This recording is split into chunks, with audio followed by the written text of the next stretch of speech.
The Bitcoin Group, the American original.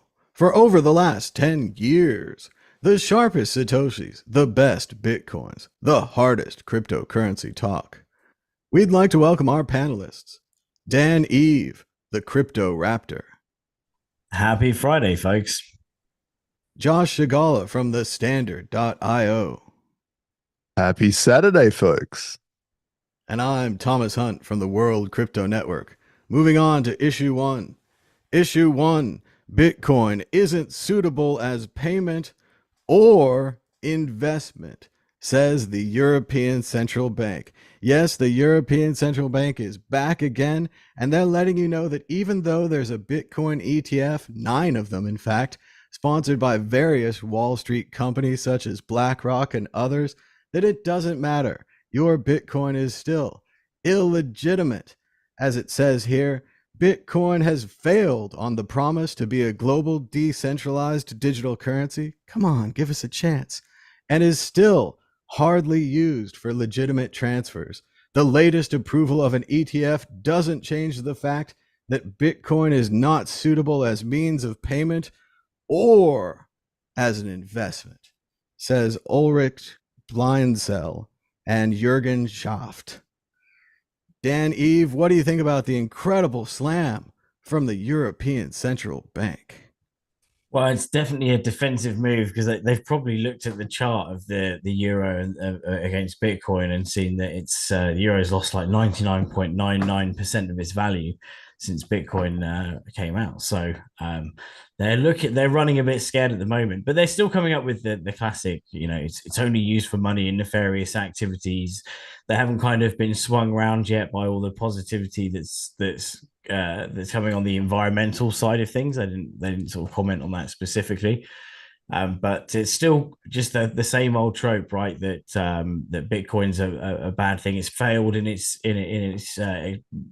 example, the case study in El Salvador.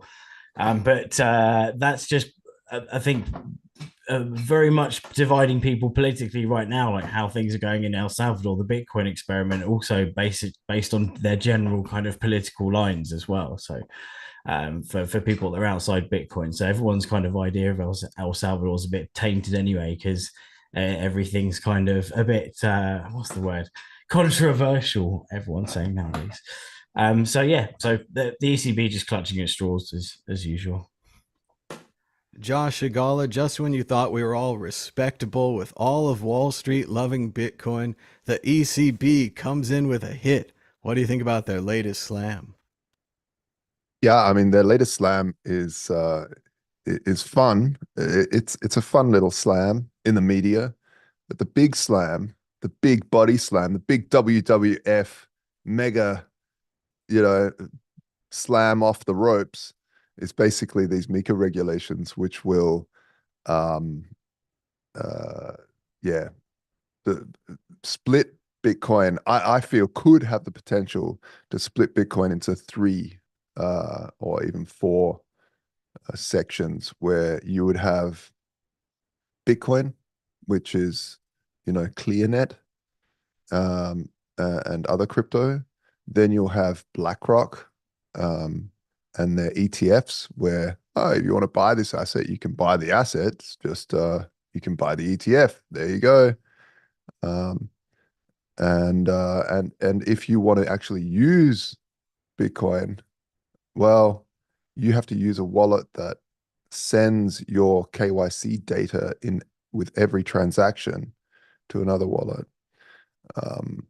This is an egregious move of megalomaniacal proportions. When we first of all, we could write a tax on their money, that their money is as slow as a bloody snail at a fucking snail's funeral. Like, and we're actually building a currency that actually works, not like their silly CBDCs. But it's absolutely insane what's happening, and I'm yeah, that's what I think the ECB is trying to do. This article is just a little taster for what's coming. the good thing is about these ETFs is that they are being run by very, very large corporations. So they are now invested in the success. Saying that, they're also invested in the success of themselves. So if they're happy to have an a Randian Atlas Shrugged style system where BlackRock uses the state to crush the rest of the market and force everyone into BlackRock's hands to buy and use Bitcoin only through them. And by the way, you can now send, if you have some BlackRock ETF, you can also send it on your BlackRock wallet because we already know who you are. And so it's very frightening in that sense. And the last one would be, well, if you want to actually use crypto, you probably use something like Monero or something like that. But the problem with that is if you get caught within the European Union doing that, then you'll have problems. The thing is at the end of everything, Satoshi built Bitcoin to actually not give a crap about any of this. And so there will still be people that will use it as a way to transact outside of themselves, whether that's outside of the European Union or not. But just be careful, folks. Be careful. Be careful what you wish for. I agree, Josh. I think Satoshi made the world's best currency, and while they might attempt to handicap it, that they'll always fail. It's a lot like this Vonnegut story that was made into a movie on HBO called Harrison Bergeron, and it talks about how everyone should be equal. So they take the famous ballet dancer and they put weights on her legs so that she can't dance beautifully. And I think if they try to do that to Bitcoin, we're back in Ayn Rand territory here, but Bitcoin will outlast it. Bitcoin as a separate network will continue, even if there's only one Bitcoin. It can be split up in a variety of ways. We can extend the 8 digits down further. But when I think of the ICB and their continued nonsense attacks, which now aren't just an attack on Bitcoin, it's an attack on BlackRock and everyone who works at the other 8 or 9 ETFs, because obviously they've done their due diligence, but they aren't as smart as the IMF. These are like the Japanese who were left over in the caves after World War II. They're still fighting a war. The war is largely over. Peace has been declared. Horrible bombs have been dropped. And they're still out there in those caves continuing to fight with their angry statements while the inflows to the ETFs continue to go up and the price continues to follow. And this is just getting to be Peter Schiff and other jokey Bitcoin critics that we've seen go through the years. But the important question is, Dan Eve, will the price of Bitcoin be higher or lower this time next week, predicting against the Bitcoin predictor ball, the source of all truth and knowledge in this universe? I think we're going higher. Maybe 50. I'd like to see a 55K. That would be great, wouldn't it? Josh Agala, higher or lower?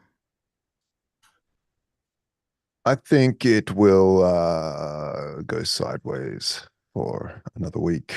Consolidate over time rather than price. Push, the worst of all answers. And now we'll shake the ball, which could cause bubbles. Will the price of Bitcoin be higher this time next week? Okay, see it. Signs point to yes. Signs point to yes. Second week in a row, the ball has been optimistic. And we've got more with issue 2. Bitcoin back above $50,000 a coin. What comes next? The Bitcoin market, coming back from a low of around 12 or 25, depending on where you want to mark it, has come back to $50,000. And that means that it's worth $1 trillion as a market again. As you guys know, if you have a $1 trillion market, it is meaningful. If you do not have a $1 trillion market, you are worthless. Now the rich and others can invest in Bitcoin once again because it is worth $1 trillion. Josh Shigala, what do you think about this big round number that is absolutely meaningless except to the people for which it means everything? Yeah, it's a fun number for sure. But if we look at something like gold, it's sitting at 30 trillion. So we've got a bit way to go. I remember when we passed a gram of gold. It was like, yes, we passed a gram of gold. So these strange arbitrary sort of goals and road map uh, checkpoints. Yeah, it's cool. I think $1 trillion is actually quite significant. I mean, when you look at the global market, you can start to see where we are now. When I got in, I just would never have thought that we're here already, to be quite honest. And it's been what, 13 years or something.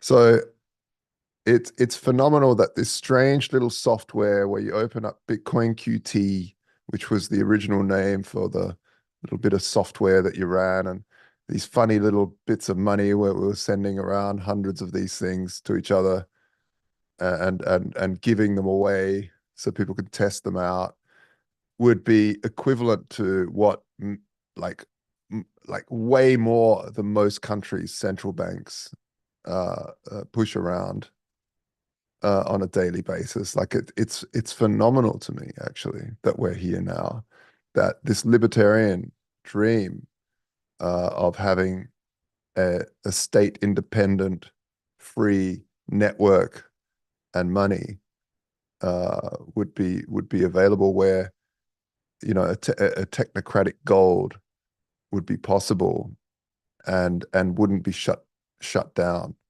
is absolutely extraordinary. And for those that say, yeah, but Bitcoin is BlackRock coin, and yeah, well, we've got competition. Use BCH then. Use, I don't know, you fucking use BSV if you wish. It doesn't matter. The fact is, it's got we've got independent money in whatever form you want. You've got Ethereum. There's so many versions, and that's all part of the decentralization. That's all part of it. So it doesn't matter, and that's the beautiful thing, is that you have the choice to go, yeah, I don't like that. That's great. Well, then use something else. The fact of the matter is, you don't have to now. Like when I was growing up, if I wanted to send somebody in the United States of America some money, then I would be forced to use a bank transfer. Now, I'm absolutely not forced. So it's beautiful. I love it. $1 trillion. We should celebrate this fun arbitrary number. It is true, Josh. There's only a handful of companies that are worth more than $1 trillion. Companies like Apple, Microsoft, that level. Countries worth more than $1 trillion. And if you want to talk about a blast from the past, I saw a tweet today talking about, I'm going to say his name wrong, but Marnie Maddie, I believe, like the third contributor to Bitcoin, Satoshi, Hal Finney, and Marnie. And he was talking about sending around 182,000 Bitcoin as just a test, just something that you do on a Saturday, send them around for fun, see if it works. Dan, Eve, what do you think about Bitcoin back above 50K, the $1 trillion market? Yeah, it's arbitrary, but it's like, as you know, as Josh said, it's another one of those milestones, right? That people like to see. It's like just a nice mental thing, like a hoop to get over, and it's still nothing. It's still just a drop in the ocean of even just the stocks, right? It was only, I mean, Nvidia just passed the $2 trillion marker. I think early today, right? It's back down just at 1.97. But Nvidia 2 trillion, Apple 2.8 trillion, Microsoft over 3 trillion. So it's not even, it's even just like a fifth of some of the the larger, like, normal market cap stocks, let alone actual currencies. So still a long way to go. But it's just crazy how, even like 10 years ago, you knew Bitcoin was going to be around, but the idea of just going, yeah, it's $50,000 is just a crazy concept even now to go, because you knew it was going to get that way, but you kind of wouldn't, you're almost unable to admit it in your head, like this whole sort of trip along the way. And every time a new all-time high hits, it's still nice. But it's a milestone that we're back over, right? It's been a long while. It's been since 2021 that Bitcoin was over 50K. and it's halfway laserized, right? So that's why it's such a big thing. So yeah, I'm happy to see the price this way, and we're gonna see a lot more action as the halvening kicks in. That's for sure, and Yeah, excitement. it is funny, Dan. If you'd known back in the day that Bitcoin was worth 50K, you could have just told everybody, like, oh, just invest, just hold it till 50K. Mm. It'll make it, no problem. And now everyone's like, oh, of course it did. But that's only because we can see it because of the hindsight. Yeah, it's an amazing thing that Captain it could happen this hindsight. fast. Yeah. Captain Hindsight. Moving on to issue 3, let's keep it going. Ethiopia to become the first African country to start Bitcoin mining. They've got a lot of excess electricity and apparently a lot of hydropower. What do you think about the future of Bitcoin mining in Ethiopia, Josh Shigala? Well, when I was growing up, Ethiopia was always a very, very poor place with a lot of starvation. Really shocking images. I remember growing up as a child with extraordinary images, and you know, it was always at the dinner table.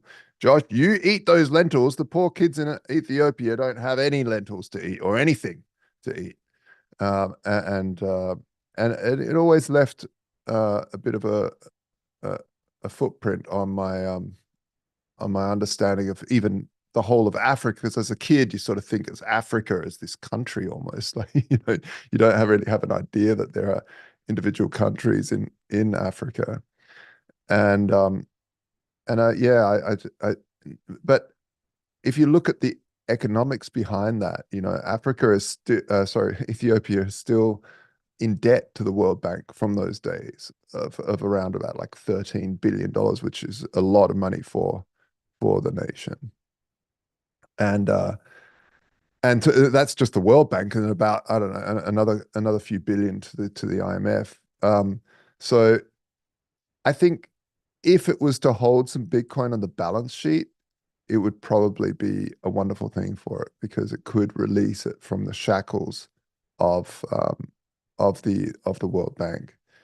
Um, yeah, I would definitely love to see Ethiopia um, be released from this debt, not through some sort of Bono orange glass wearing drop the debt stuff, but just, hey, we're strong enough people ourselves, which they are. They're extraordinarily strong people through the adversities they've suffered, to basically be at the stage now where they can start to mine Bitcoin and use some of the excess energy they have to pull themselves out of the debt um, responsibly and never go back there again.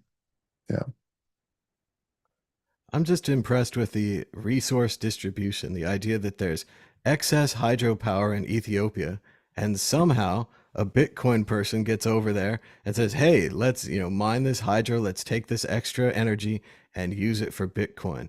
It's as if the whole world were a risk game for resources, and suddenly Bitcoin's available, and now the world is rebalancing according to this new invention. So it's really exciting, and it reminds me of a old George Carlin bit, something like, "Wherever there's a woman, we've got a man working on it." I think it's a Seinfeld bit, actually, but yeah, he might not be our best man, but he's there. And in the same way, wherever there's excess energy, Bitcoin mining just pops up, and it's just there. And we've said before, it's like getting that golden egg, the goose that lays the golden egg. So of course, everyone wants to mine in their country, and now it's actually happening. And I'm really excited for Africa and other countries like this who maybe haven't had these opportunities, who suddenly will get them, hopefully positive things because of Bitcoin mining. Dan, Eve, what do you think? They've got miners in Africa now and not underground. Yeah, that's awesome, right? And it backs what we're saying, that if Bitcoin mining is following where the cheap electricity is, and where's the cheap electricity? It's excess hydro, which is what this article is saying. So where you've got this, this excess of resources that's just spewing out, you might as well capture that and use it for something. And whilst we haven't got the best energy storage solutions for storing electricity, Bitcoin is the best outlet for that, to turn that excess energy into into money and then use that for the actual environment. So it's just amazing. And it's also, it's EIH that are actually doing it as well. So it's Ethiopia themselves. It's not, I mean, obviously there's the external investment, but it's not just a case of, someone swooping in and stealing the resources and that's it, like the sort of classic story of like, the mine situation or something like that. So this is good for the country. And if they're managing to hold some rather than just selling it as well, to the ETF holders, right? Then it means that they can stockpile some Bitcoin and escape, as Josh is saying, escape the shackles of the International Monetary Fund and all the other agencies. Yeah, it was like, wasn't it Ethiopia as well, where that "Feed the World" song was about? It started off because I think so. Yeah. I think so. Yeah. So how they're turning it around now with Bitcoin as well, with such a cool piece of technology to be able to start really turning the country around and changing its monetary system as well, hopefully, once they realize the coin. Yep. It is impressive to see Bitcoin as an alternative to batteries, and especially as an alternative to that evil power killing machine. I had a link to it once. I think it costs $30,000 or more, and it's a power dampening machine. You send electricity to it, and it will basically kill the electricity if you have too much. But it's great that people now can use the electricity for their town, fill all the batteries they can, and when the batteries are full, mine some Bitcoin, make a little money back rather than just having that electricity go into a damper machine or become a problem. But let's keep moving. Let's go on to issue 4.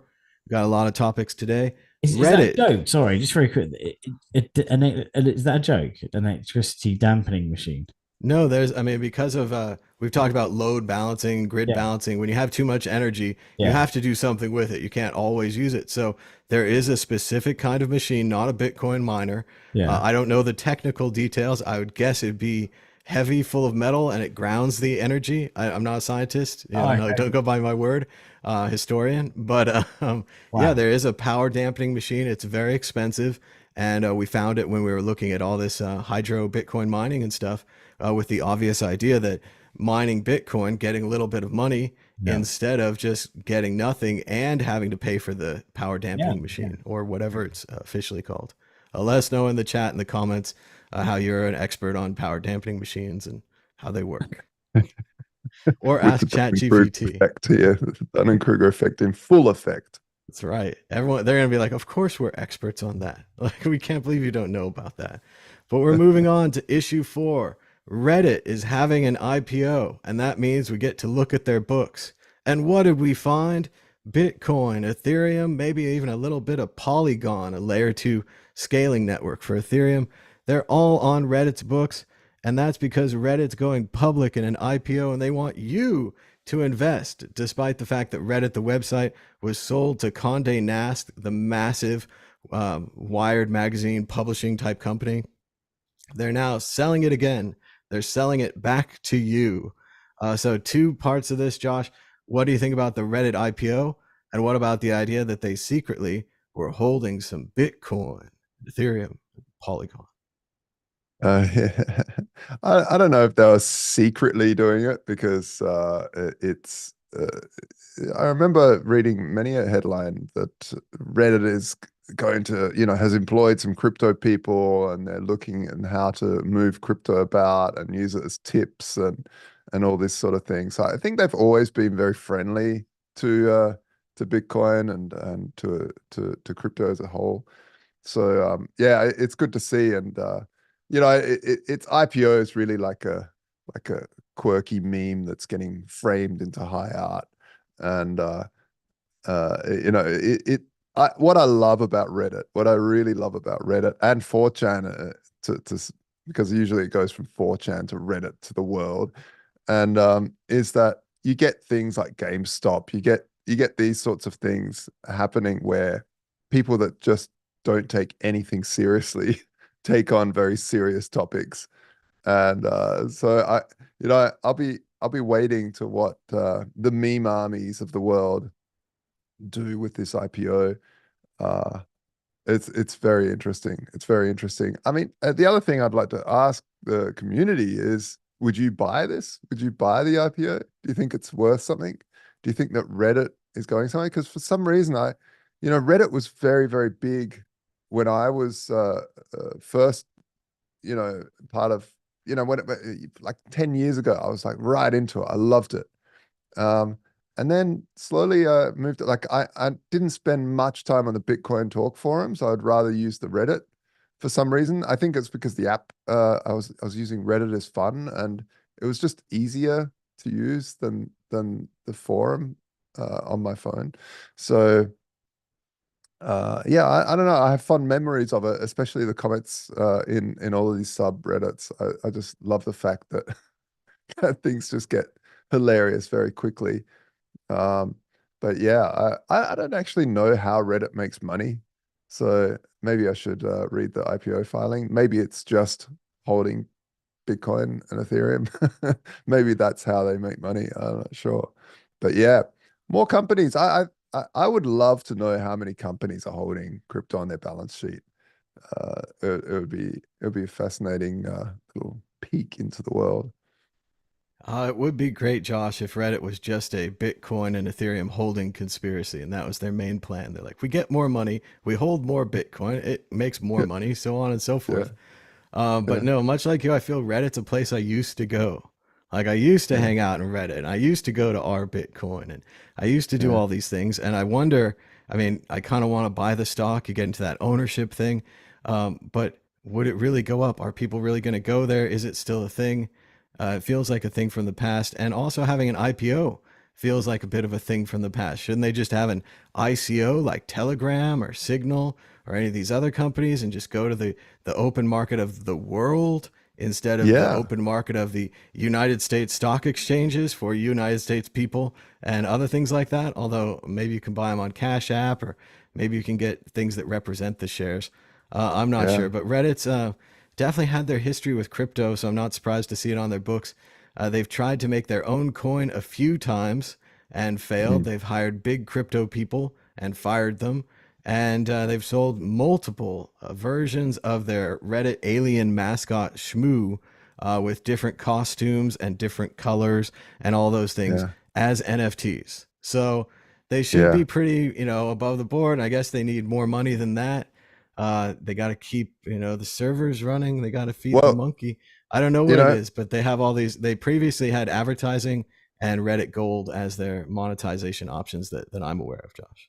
that's right. Yeah, that's right. And but if everyone would remember, Dig was basically the competitor to Reddit, and they even had the Dig effect, which was basically the way that Amazon sold their massive server infrastructure, because they would always bring up the Dig effect, saying if you got on the front page of Dig, your whole server would go down, which was true, because back before scalable server solutions, you had one shitty little server sitting somewhere, and as soon as you got any attention, it would just kill you. So the problem back then was you had to have hundreds of thousands of dollars of server architecture for that one day that you get the Dig effect happening to your service, and your service dies. So you need to constantly run. So what Amazon solved was this nice elastic stretchy thing where you could buy just a little server, and if Dig got you to the front page, you would scale up.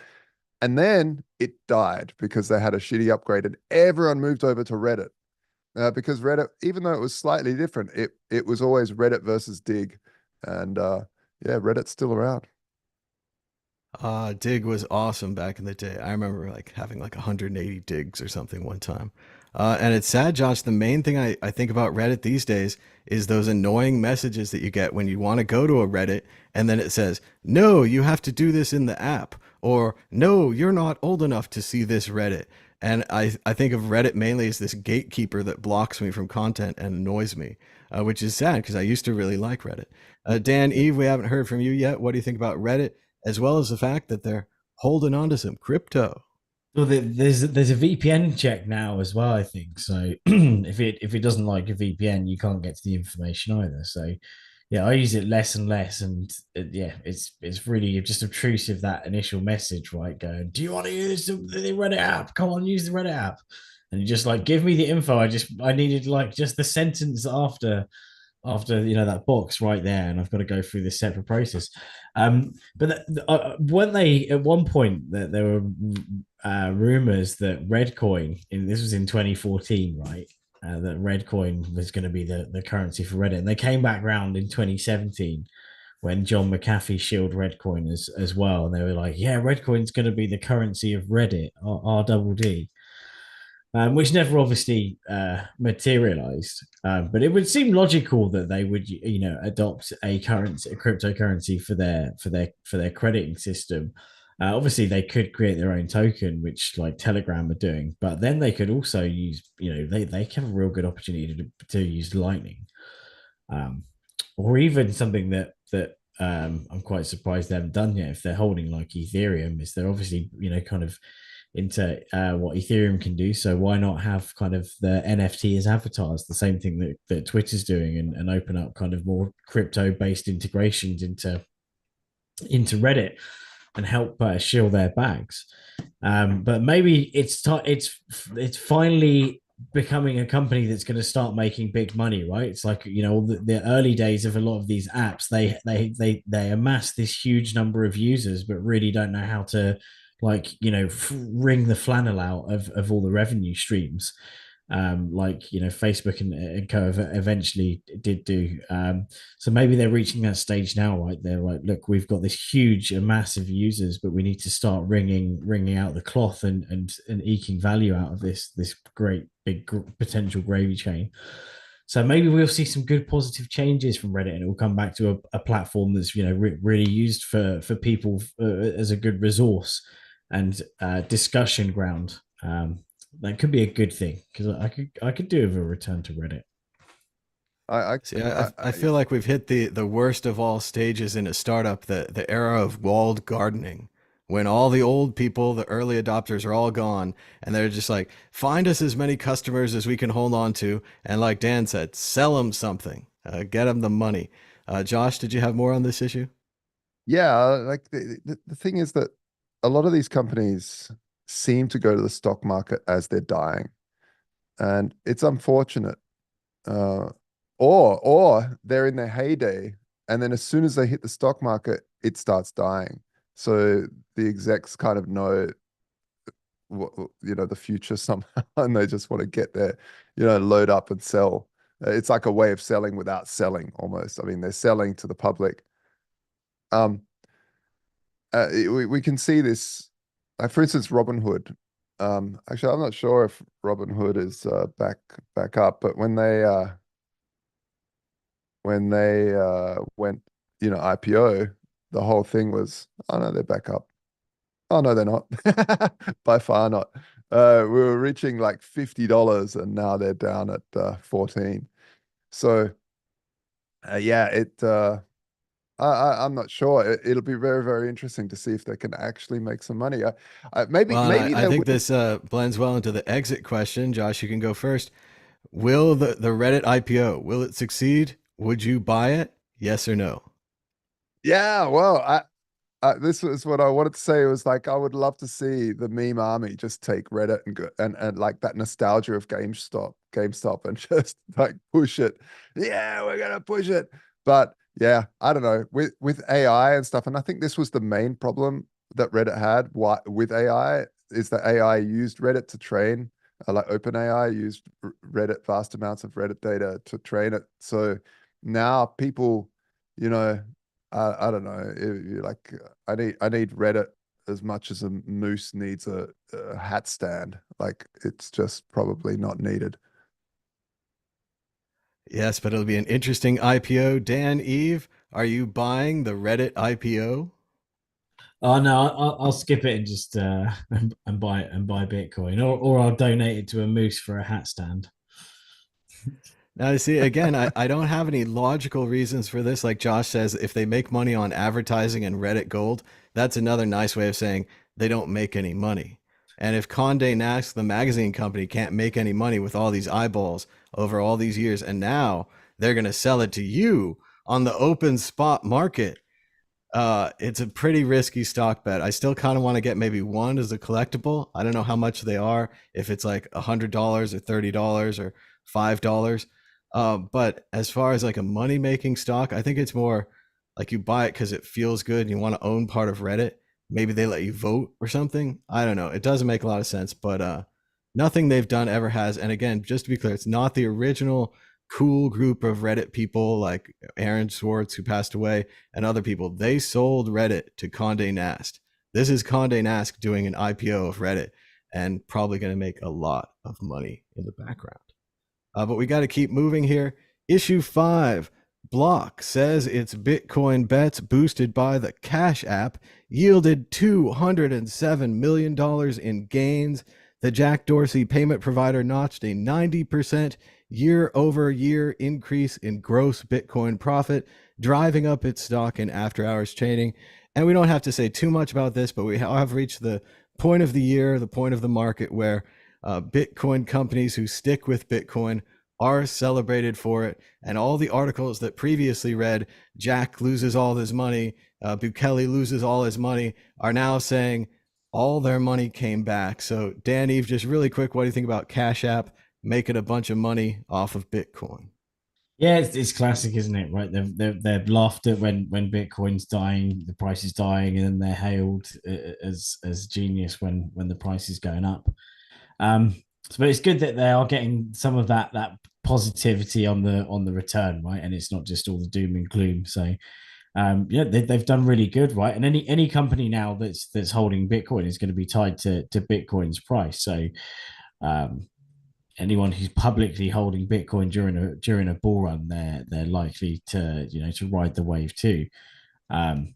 And for good reason. I'm sure also it's another opportunity for a lot of companies to actually open up more payment avenues and to hook in more customers who don't want to use fiat. There's the stubborn Bitcoiners who just want to use their hard money to pay for something rather than just fiat money when the money's got to go out. So yeah, I think it's just another cool Bitcoin venture that's doing pretty good and riding the Bitcoin price wave. I always look at these the same way. I'm like, I had this idea. If I had a big company like Jack and I could have put $100 million into Bitcoin, they'd write this article about me. I shake my fist at the sky. Josh Shigala, what do you think about Cash App making money on that sweet Bitcoin?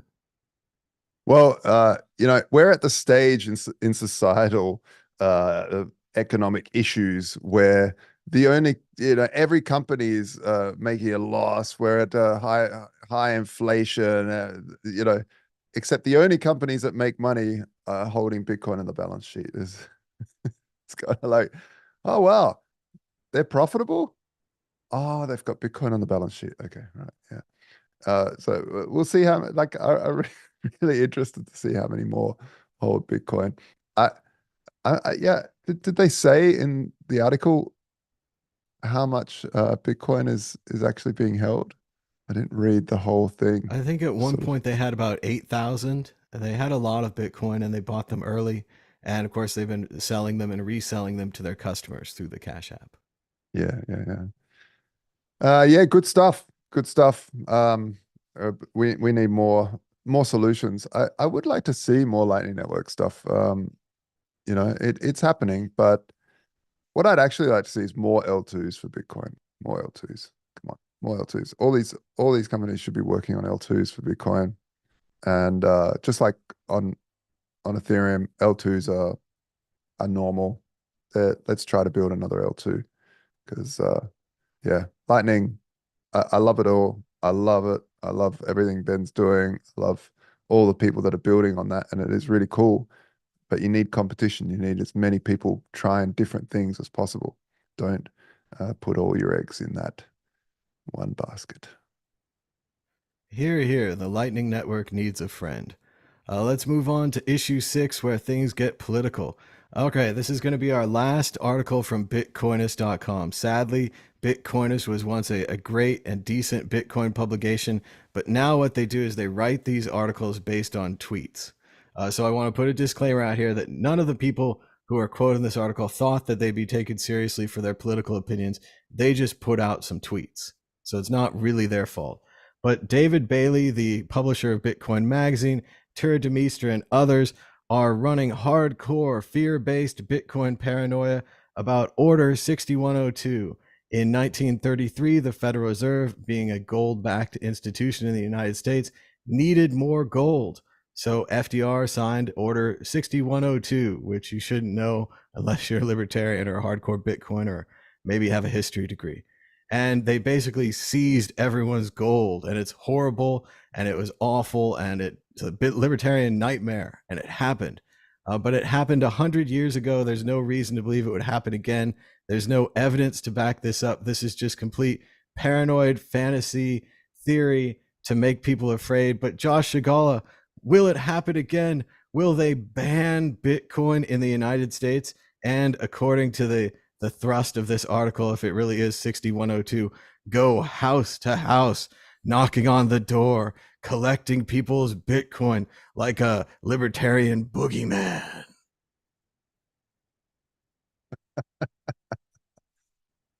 Yeah, I mean that was the whole thing behind Bitcoin was that, remember, they banned gold, and a lot of the paranoia in the gold industry was around that time. It made a big mark on people's memory, and of people that specifically like self-sovereignty. And so it is understandable to have that paranoia, and you should have that paranoia.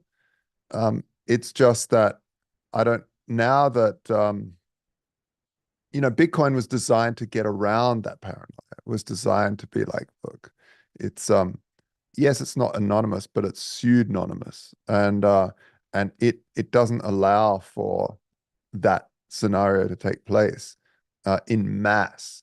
Obviously, they can make it illegal. Governments can do anything. They hold the hammer. But now, this BlackRock thing is a two-tiered system. It could mean that BlackRock having this, that the state makes Bitcoin illegal apart from the BlackRock ETF. It could happen. So that is one take on it, but there's definitely no knocking door to door and taking it from you.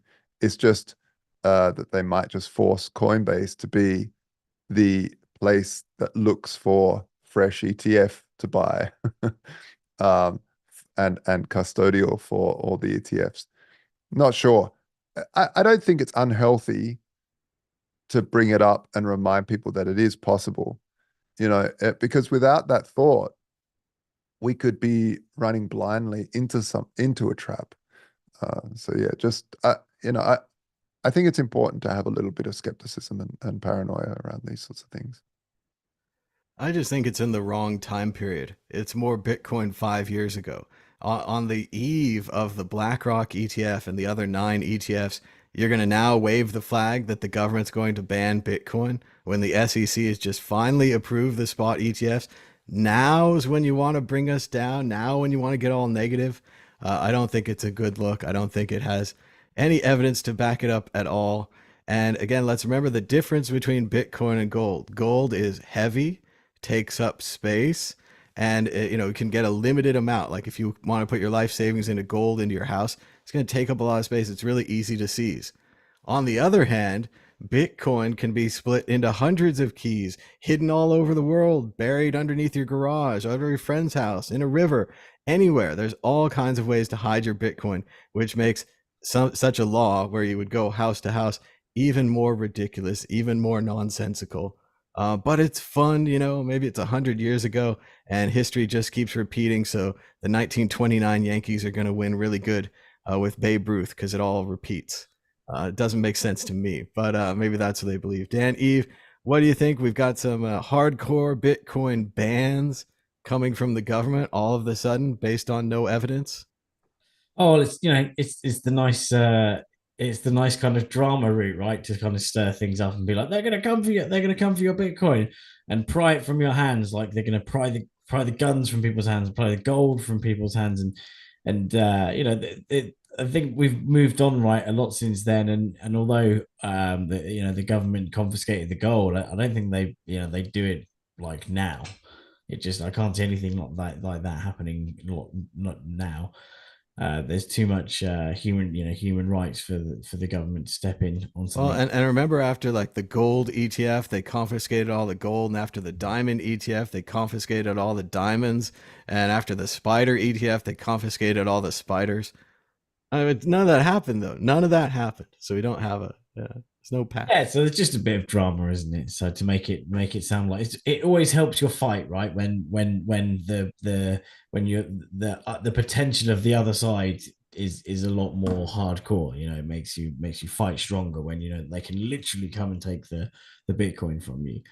But yeah, it's all part of the fun. It's not going to happen. So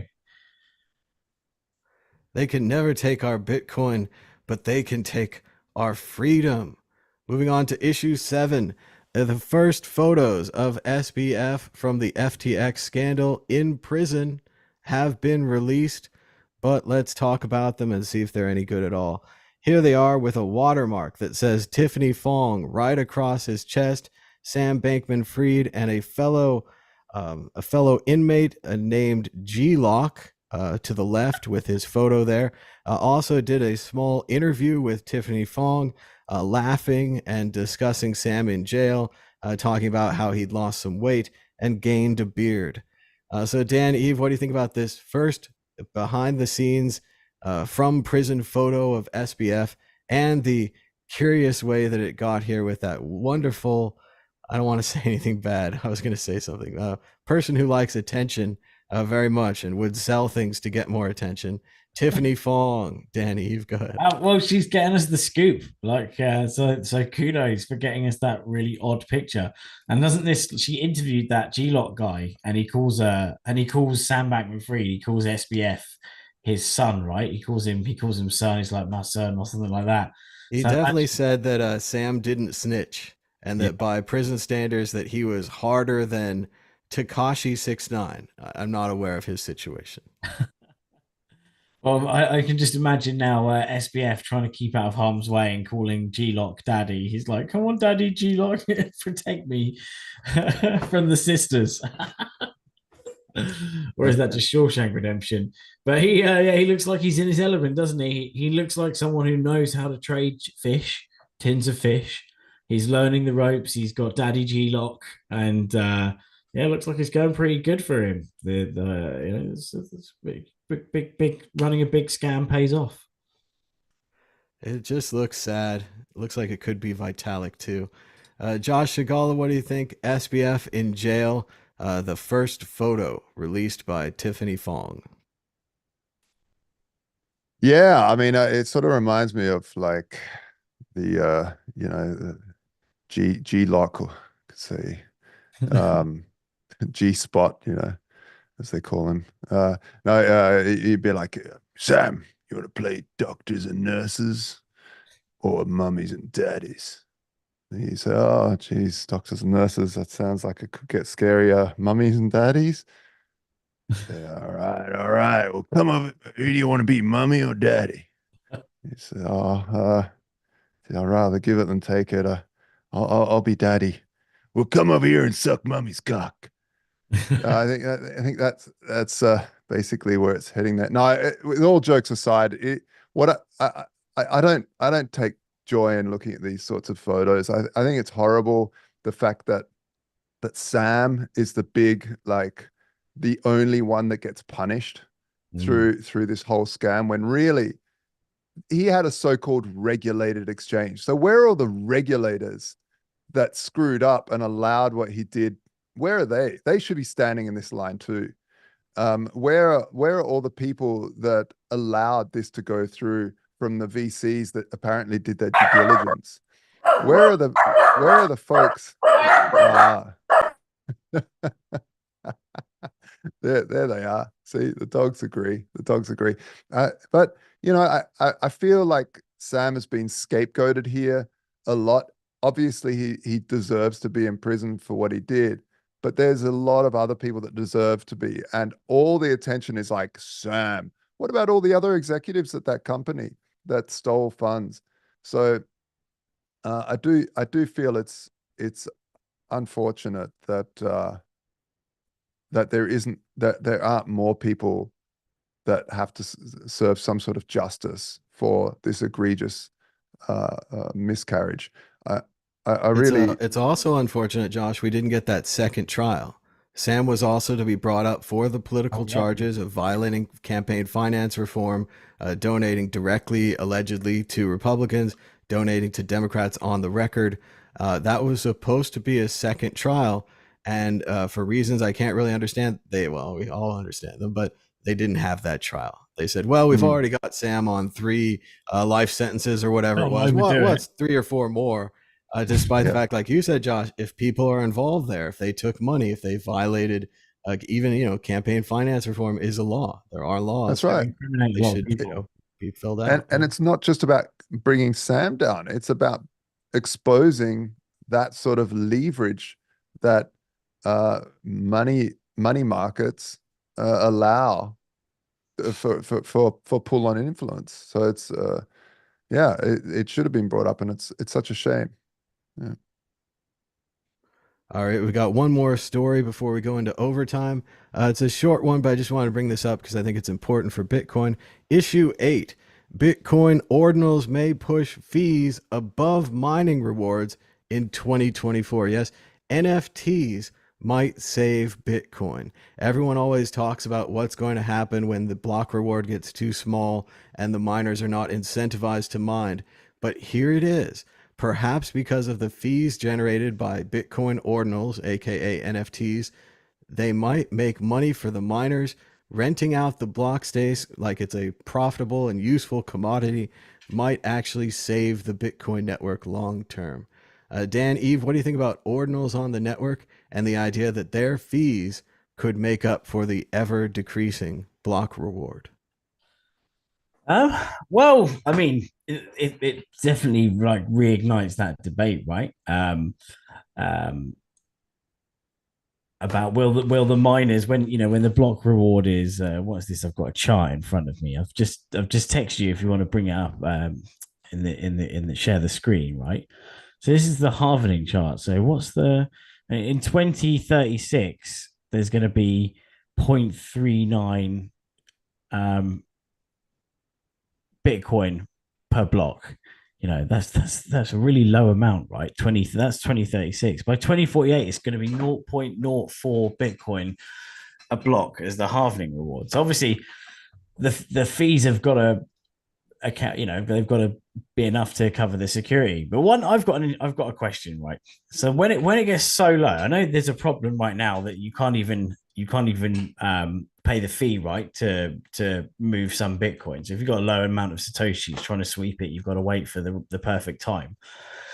But what happens when the block reward goes down to, I don't know, in the year 2080, when the block reward is just 19,000 sats, but it costs more than that to actually move those sats. What's going to work then? We don't have any What happens concrete then? solutions yet, but people say at that point, perhaps a company like Amazon will be so dependent on Bitcoin working for money that they'll want to mine it, even if there's not a great reward. Or, and again, this is going to horrify the anti-government libertarian type people. Yeah, Maybe a government will come in and mine Bitcoin as a public good, as something that's not necessarily done for profit, but is done for the good of keeping the network up, yeah, because society would be worse off without the Bitcoin network. But again, this is all 2080 and beyond, or 2120, whatever it is. Josh Skull, what do you think about the end of the mining reward?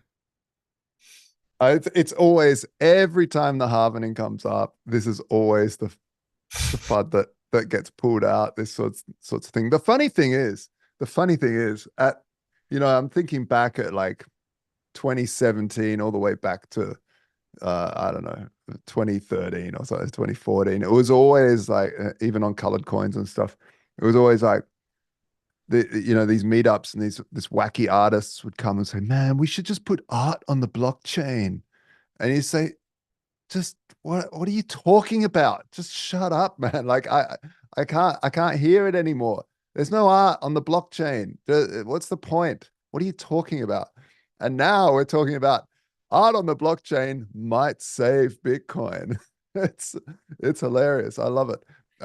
And these artists, they were right, man. Holy moly, NFTs. Who would have thought? Apart from being, who would have thought it was the killer app for NFTs? I really would have thought it was going to be keys to a house, so you can send your key to somebody if you're Airbnb, and then they could send it back, or whatever else, concert tickets, all these sorts of things. They've all been tried. It's never taken off. What did take off? Pictures of monkeys and penguins and So I think in art. a lot of ways, it's about the ease of access that the artists now, with the systems they have, can make their own NFTs. Whereas if you were going to make your own concert tickets or your own keys for your door, that would be much harder. Whereas the artists themselves can directly interface because the technology's gotten easy enough. So that kind of thing. Yeah. Spot on. The ability to go directly to your customer. But one thing I wish it did more of was actually songs. I wish NFTs I wish the musicians got more into the NFTs rather than just images. It's been tried as well, but somehow images just were the thing. It's also, it would be awesome to have a song as an NFT, and there's minted 300,000 of them, and that's all that they'll ever be. I don't know. It'd be cool. We've definitely been there before. Adam Levine had an early project with NFTs and songs. But we'll have to see how it Adam turns out in B. the Levine future. or Adam Levine? Adam B. Levine from Let's Talk Yeah. Bitcoin. Yeah. That's right. Yeah. But we're moving on to the next issues, the far too political issues. Issue number 9, I think. El Salvador's Bukele tells U.S. conservatives to put up a fight. So this is the unfortunate part of teaming up with a dictator, is that occasionally he'll go to the United States and address the CPAC conference. Bukele warned the conservatives, and again, we're talking about paranoid people looking for more paranoia, about dark forces that were trying to control the U.S. and corrupt judges, despite the fact that Trump appointed most of the recent judges. He also called out global elites and asked the American people to rise up, presumably against their democratic government, and to replace it with a more totalitarian government. As we've talked about before, in El Salvador, the president arrested 75,000 people without trials, without due process, and ended gang violence. As it says here, Amnesty International said that it was the gradual replacement of gang violence with state violence. Bukele then violated the Constitution again, asking for a second term, which he was allowed, provided he stands down in the period before the second term. So that's a pretty hilarious workaround to the law. He also took the Supreme Court by force, bringing soldiers onto the floor and taking over the court. But now he's here in the U.S., spreading the good word to the U.S. people. So, Dan, Eve, what do you think about Bukele? Suddenly very right-wing political, here to save us from having to choose our own leaders. Well, I'm more interested in the Bitcoin experiment that's going on there than the overall politics, because he's cleaned up the crime, right? And obviously there's what they're saying is that murders are down, but a lot of innocent people have gone to jail. Then on the flip side, there's a lot of people that probably been affected by murder in El Salvador who are like, yeah, well, if they're on the flip side, they're like, some extra people have gone to jail, but on the flip side, there's less murders, right? So I don't know. It's a hard one, and obviously, I haven't really read much into this dictatorship stuff. I'm just here. I'm here for the Bitcoin. I agree. I wish it was just a less of a political experiment with the Bitcoin. And everything's always okay until you're the person wrongly put into prison, or your brother or your cousin or someone that you know. For a while, it works out, these kind of systems. But eventually, the problem becomes that it turns on everyone. It turns on the people that supported it and put it in power. One of the first people killed by Hitler was the original SA, which were killed by the SS. So even your own supporters end up murdered. Josh Shigala, what do you think about the dictator of El Salvador visiting America and telling the conservatives to rise up against the freedom of democracy? Well, I haven't listened to his original speech, so I don't trust the BBC to report something properly. Yeah, the thing is, you know, it's good that different countries have different systems so that they can test it out, but people of their own country should decide who their leaders are, and if it's bad, they should fix it in whatever way they can. I don't know. Like, you know, people can say, oh, and point fingers, and they shouldn't have a dictator. I don't know. It's El Salvador's problem. And El Salvador has been one of the most dangerous countries in the world. And it's getting fixed up. And if I was living there, I'd probably be happier right now if he did. I'm not even there on the boots. I've no friends that have gone there and say it's way better now. They've obviously got a vested interest because they're Bitcoiners, and they like Bukele because his Bitcoin stance. But you know, the beautiful thing is competition is king. So what you want to first do is clean up a country and make sure there's no crime, get property rights into action properly so that you can make long-term decisions for your family and build wealth. And then you need to figure out how to have a sustainable future for your local geographical area. If Bukele's a free man, he can travel around, he can give his opinion, and it is what it is. But and because he's a leader of a country, then he's going to speak at leader type places. One thing is that I'd like to maybe remind the audience that years ago in the 50s, 40s, 30s, 20s, politics was this thing that some people were right into, and there wasn't so much weight put on it. You have more control over your family and your work than you do politics. Some people get so overheated with it. It's great to talk about politics. It's definitely good to be involved a little bit, but day to day, what has effect on your life is the decisions you make with your career, the decisions you make with your business, the decisions you make with your family, how you bring up your children. These are the very, very, very key important things that you can make an actual difference with. And a lot of the time, politics just divides. It just divides and conquers from each other. And yeah, so I don't know. That's my rant. I agree, Josh. It's definitely important to be grateful and enjoy your situation and do the best to help the people near you because that is where you can have effect. Dan, do you have more on this? Go ahead. No, just I agree. Yeah, with everything you said, Josh. But that said, I want to push back at Josh a little bit because I was going to close with this Ralph Nader quote where he said, the lesson of politics is if you're not turned on to politics, politics will turn on you. But we've got more politics today. It's just a heavy show. We're going to just mainly talk about his statement. We're going to try to stay off everything else about him, including his many, many criminal trials and so forth. Trump, Bitcoin has taken on a life of its own. Will probably need some regulation. But let's go straight to the quote.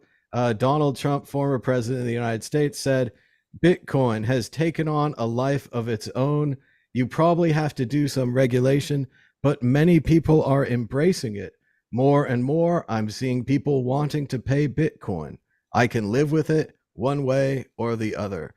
Dan, Eve, what do you think about the former president changing his mind on Bitcoin after, of course, selling millions of dollars in NFTs and just kind of being wishy-washy in general?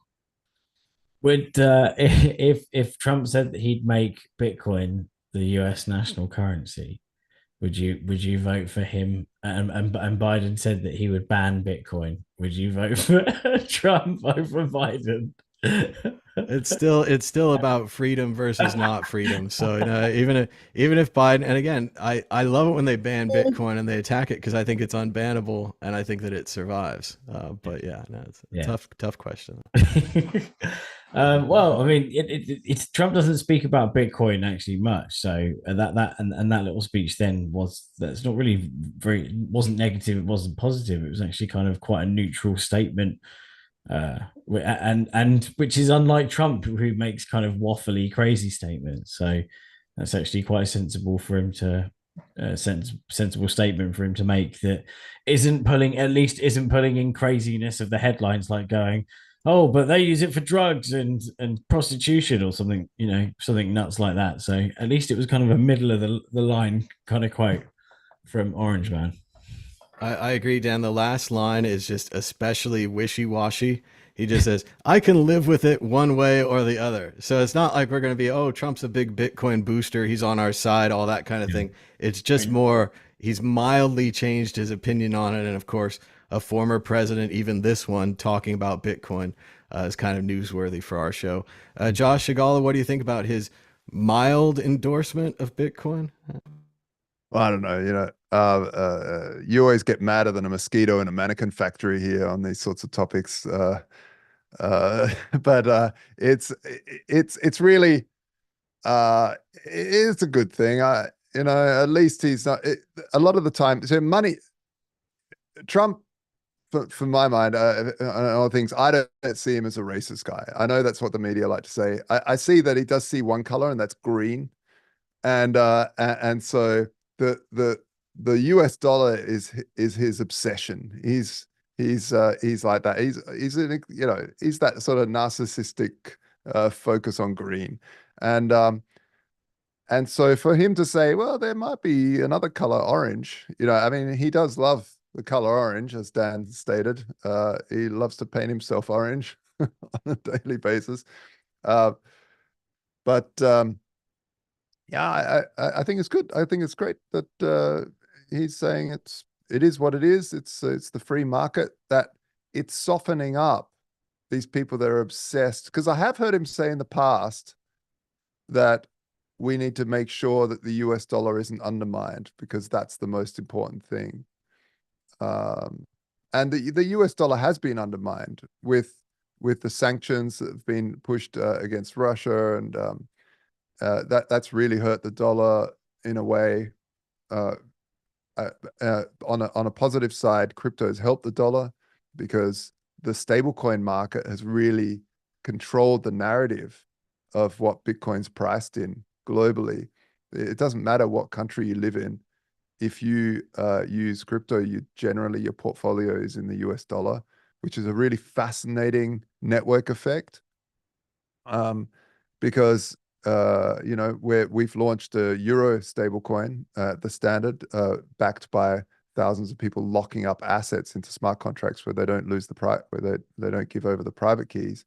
But this the euro doesn't get used as much anywhere. Whether you look at the big players like Tether, they've got Tether Euro, the volume is way, way, way lower than US dollar. So it's fascinating to see this as a network effect, and maybe it's what actually saves the dollar, is because the use case and people, the network effect of what people use things for. For instance, if I price milk in Australian dollars, I know a good deal when I see it. I walk down the aisle and go, "Oh, milk's now $1.30. Oh, that's a good deal." Whereas if it's priced in like sats, for instance, I don't know, is that a good deal? I have to get the calculator out. It just makes a lot of friction. Whereas I'm already starting to get a feel of dollars in my life, purely because everyone uses Bitcoin as against dollars. So it's a fascinating thing, the psychology of pricing things in dollars. But yeah, it's a little bit off the topic. But yeah, interesting. Well, I'm not gonna say he's a racist, but I just want to quote his speech when he started his campaign. He called Mexican people rapists and thieves, and then historically they have this problem where they've Well, they been didn't. under Come on. investing. He did. If you They listen to the whole thing, those he's are the talking words about he the used. people, the gangs Historically, coming he's had this over. problem where they won't rent to black people in the 1970s, and it's just kind of Well, really yeah. heavily documented. And there's just a Yeah. lot of evidence about not renting to people. But if you also look So- back, he wasn't called a racist. He wasn't called a racist until he ran against Hillary, and then suddenly he wasn't these racist. trials. No, this He was is on, like, going on he was since on the the 1970s. yeah that So if you see series. right here, a discrimination probe in the 1970s. So that was a long time before he ran for president. His father So, was but also see, accused of and not one so renting you to actually it's people, one incident which like is 50 years ago. racist. In So one incident 50 it's just years. a little bad. It's just a little bad. But let's keep moving. We're running out of time. Dan, Eve, do you have a prediction or a story of the week? Go ahead. I predict Trump's going to be America's 46th. I'm joking. I'm joking. It'll be 47th anyway, but yeah. Is it 47? Yeah. Oh well. It depends. It depends, doesn't it? Oh. Yeah. All right, Josh Segala, do you have a prediction or a story of the week? Go ahead. Yeah, next week we'll have a new landing page for the Standard. That's the story of the week. We're working hard for that. And we'll be launching our yield accounts where you don't need to give up any private keys and you start to basically be able to buy Bitcoin at 9.91 under market value. What? Yeah, you borrow for 0% interest using the Standard without giving up your private keys. And you can start to lock up TST and EUROS into these yield accounts, and all the fees generated through people trading and swapping get into a pool, and you can buy them up for almost 10% under spot, under market value. So it's a great way of DCAing in and maybe even arbitraging. So yeah, all of this stuff's coming. It's so exciting. We've had basically the last month and a half, 250 plus white hat hackers trying to smash our contracts. All these auditors basically trying to break us. And while they found some little things here and there, the main things they found is ways to like optimize the smart contract and stuff. But no one's found a way to basically break in. So we're now, as watertight as can be. And super excited. We've been working really, really hard. The whole team has in releasing this. So next week's a big release. Will be the repegging the EUROS, so that's back. Relaunching the smart contracts, trading's back within the contracts. These yields are back. These yield accounts. So yeah, interesting time. Obviously, if you're not into crypto very much, don't do anything on that. If you're just getting into Bitcoin, just buy some Bitcoin. Hold on to that. But if you're more advanced and you like to, have fun with this sort of thing and experiment, we're building some really, really interesting technology. So it'd be great to have you over and join the community over at thestandard.io. Nice. Very cool, Josh. Sounds like some good stuff. And Dan, do you have a prediction or a story of the week before I go to mine? I don't know. It's been a boring week. So no pigeons. No pigeons to report. My story of the week's pretty exciting. Curio Cards, the proto NFT project that I and Travis and Rhett created in 2017, has been added to a Taschen book. Taschen is this big German company. They make very large art books, and they're making a book called On NFTs, and they've included Curio Cards. So it's really exciting to be included in this book. I talked about it a little on Twitter. I bought a big Taschen book about Stanley Kubrick. It had a piece of film from Kubrick's own personal copy of 2001, A Space Odyssey inside. So they do a lot of kind of large scale books like this. I got a fun book about Kubrick's Napoleon project that was never filmed. And I got to tour one of their bookstores. This is the Muhammad Ali book. It's incredibly large. I think they're making some large ones for the NFT project as well. So just a very cool company making some very cool, and as you can see here, very large books. So it's and the joke is Taschen means pocket.